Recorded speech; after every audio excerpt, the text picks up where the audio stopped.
রে রহমত, ঘরে বসে থাকলে কি টাকা আকাশ থেকে পড়বে?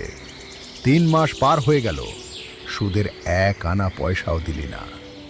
মনে রাখিস, আমি ব্যবসা করতে নেমেছি, দান খয়রাত করতে নয়। আজ যদি টাকা না দিস, তবে কাল তোর হালের গরু আর লাঙ্গল আমি নিয়ে যাব। মহাজন সাহেব, দয়া করে একটু সবুর করেন।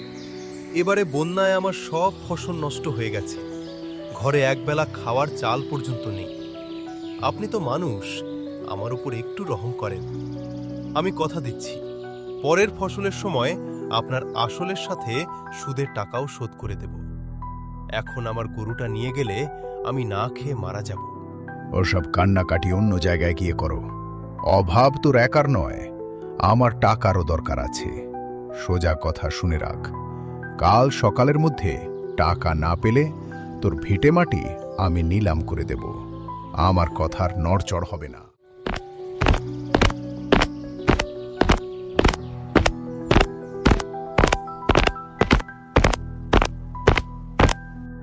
আসসালামু আলাইকুম রহমত ভাই, এভাবে চোখের পানি ফেলছেন কেন? কোনো বড় বিপদ হয়েছে নাকি? ওয়ালাইকুম আসসালাম হুজুর।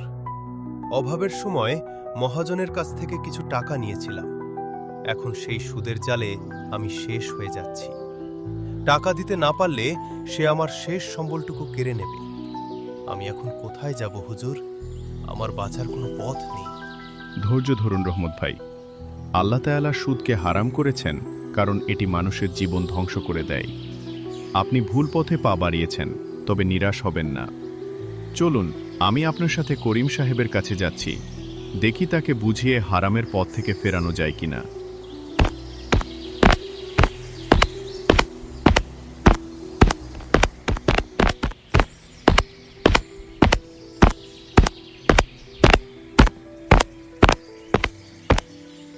আব্দুল করিম সাহেব, আপনি কি জানেন আপনি আগুনের ব্যবসা করছেন?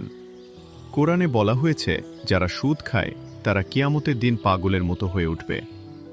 আপনি সামান্য টাকার লোভে একজন গরিব মানুষের শেষ সম্বল কেড়ে নিতে চাইছেন। এটি কি ইসলামের শিক্ষা?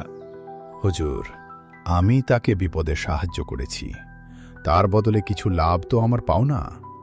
এটা তো ব্যবসার নিয়ম। না আব্দুল করিম সাহেব, এটি ব্যবসা নয়, এটি জুলুম।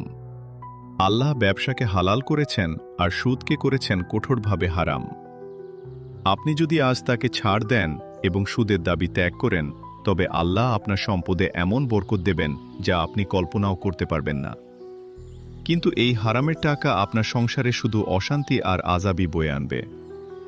পরকালে আল্লাহর কাছে কি জবাব দেবেন? হুজুর, আপনার কথা শুনে আমার বুকটা কেঁপে উঠল। এতদিন আমি শুধু দুনিয়ার লাভ দেখেছি, আখিরাতের কথা ভুলে গিয়েছিলাম। রহমান ভাই, আমাকে মাফ করে দাও। আজ থেকে তোমার সব সুদ মাফ। তুমি শুধু আমার আসল টাকাটা তোমার সুবিধা মতো দিও। আর কোনোদিন আমি কাউকে সুদের জন্য চাপ দেব না। আলহামদুলিল্লাহ হুজুর, আপনি আমাকে বড় বিপদ থেকে বাঁচালেন। আর মহাজন সাহেব, আল্লাহ আপনাকে হেদায়েত দিন।